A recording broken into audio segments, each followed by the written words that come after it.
er vi på vej op i Stormasten, hvor vi er over på vores nattevagter. Vi bliver pudet 20 minutter før vi skal være på vagt. Så har vi 20 minutter til at komme i tøjet.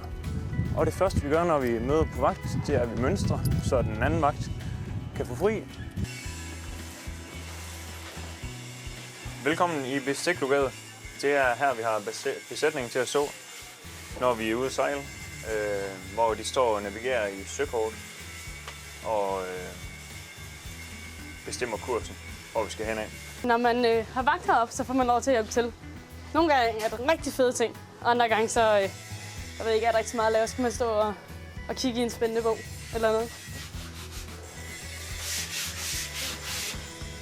Sebastian, han er ved at lave et nyt bord herind til. Det er radiorummet, kontrolrummet, hvor alt det dyre udstyr står. Så det skal selvfølgelig også være i orden.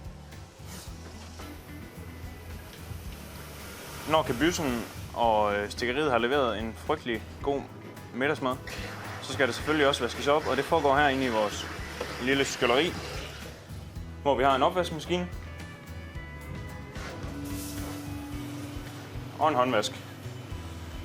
Og herinde står der 2 gæster efter hvert måltid og vasker op, så vi kan få rent bestik og service til næste måltid.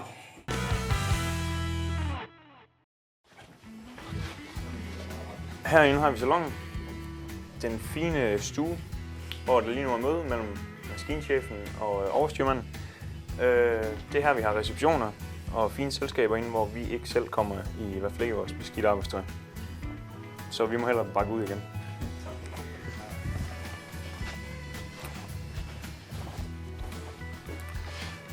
Herinde har vi et minikøkken, besætningen bruger, så de er fri for at rende helt op i kabysen, hver gang de skal have noget at spise. Det her, det er elshoppen, og den er ved at blive renoveret. Så jeg har lige været i gang med at lave noget hylde- og bordopsætning til det, og det tror jeg bliver skide godt. Så er der kabysen, hvor de 2 kabysgæster er ved at lave mad. I aften skal vi have... Vil du præsentere menuen i aften? Men i aften der står den på kartoffelmos med lumpe, med gulerod, løg og masser af grønt og salat. Og salat. Salat nede fra stikkeriet, som vi var nede og besøgte Stella før.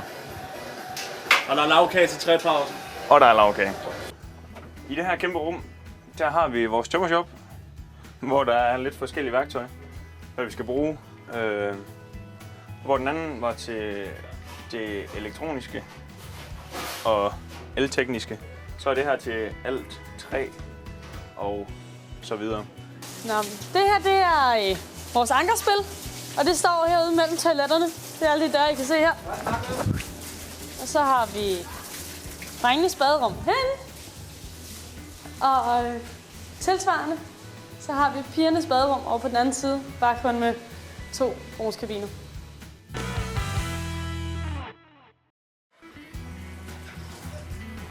Herinde har vi stikkeriet, hvor vores dejlige Stella står og konkurrerer noget lækker salater og noget pålæg, og hvad vi ellers skal have tilbehør til vi får at spise. Det er også hernede, vi har vores køleskab, og inde bagved har vi igen en fryser. Og hernede, der er tørlager, hvor alt der ligger dernede, der er tørt. Så der er rosiner og ris og mel og lavkagebunden. Det hele. Der er ikke den ting, der kan have noget. Og nogle gange, så tror jeg, de får bestilt lidt for meget hjem af nogle ting, for jeg tror, vi har budringer til de næste 4 år. Eller sådan noget. Hernede har vi agterbanjen. Det er stedet, hvor jeg har min køje til at hænge normalt, når jeg skal sove. Det er også hernede, jeg har undervisning og spiser. Min plads, den er lige her, hvor jeg har en kistebænk til alle mine ting. Og sådan en lille skab, hvor der er pænt ryddet op i. Ej, det er ikke så slemt. Men vi laver alting nede på banderne. Vi sidder her undervisning her, og vi spiser og sover her. Og vores ryglæn, de kan rykkes frem og tilbage. Så når vi spiser, så kigger vi ind mod bordet, og når vi har undervisning, så har vi vendt ryglænene. Og så kan I kigge op på tavlen. De numre, der står heroppe i loftet, det er de pladser, vores hængekøjer hænger på. Så vi har ikke andet end, hvad er det der, en lille halv meter plads til hver køje. Men man sover meget rart. Og når vi til søs, så gynger vi i takt, så det er ikke så ubehageligt.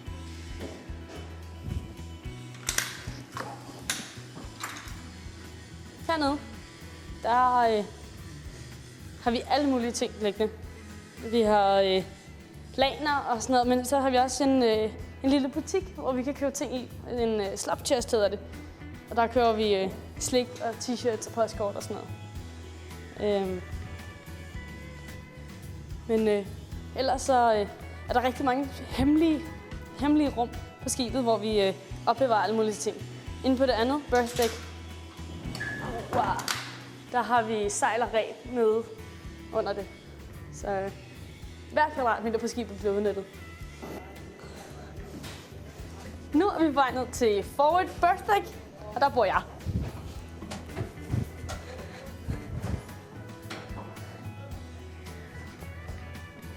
Herover der bor First Quarter, og i den anden side, herhen, der bor Third Quarter. Det er ikke altid, vi er lige glade for dem. Men jeg tror, det er en indbyrdes fight. De hader os inden fra bagbordvagt, og vi har lidt krig med dem. Det hernede, de bor. Og de bor 40 mennesker, ligesom vi bor inde på agterbanjen. Så er der 20 ved hver side, 10 ved hver bord. Og så er det ellers bare med at have undervisning og sove så meget man nu kan. Videre herude har vi vores bådsmands lukaf og vores andenmester i maskinen Lars. Vores læge bor her. Og vi har vores hospital her, som er et lille fint rum med plads til 4 syge i køjerne. Jeg har heldigvis ikke prøvet at ligge hernede endnu, men de der har siger, at det faktisk er behageligt nok at ligge hernede. Lægen har sin egen lille konsultation herinde. Og hvis vi kigger ind her, så kan man se, at der er dækket op til besætningen, når de skal sidde og spise hernede. Og så er der flere af besætningen, der bor herinde ad døren her. Hvor jeg har biblioteket inde. Så tager Kristoffer og læser. Venter på, at de bliver sat i arbejde. Herude har vi vores vaskerum, hvor vi har 3 tørretumbler og 3 vaskemaskiner. Vi er delt op i 4 quarter ombord, og hvert quarter har så deres vaskedag. Og i dag er det første quarter, der har fået lov til at vaske deres tøj.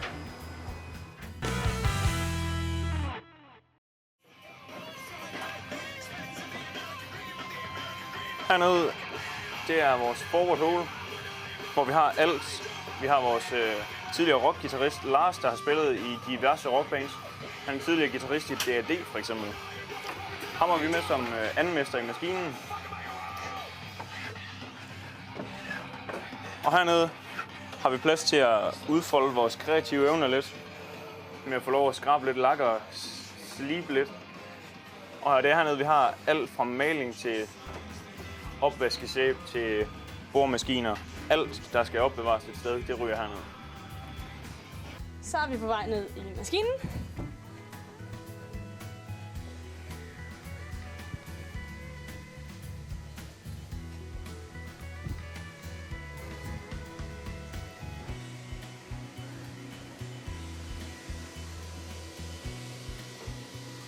Og hernede, der larmer det altid lidt. Normalt skal vi have øreværn på, men nu der er maskinen slukket, så det behøver vi ikke. Det er kun vores separator, der kører. Og normalt så skal der altid sidde en vagt hernede, men fordi vi har lagt til for vinteren, så er det ikke nødvendigt nu her. Men der bruger man mange timer nu. Her i maskinen har vi vores gamle Frix motor, som der er et gammelt aarhusiansk mærke, som der er ved at uddø lige så stille. Man kan kun købe reservedele nu.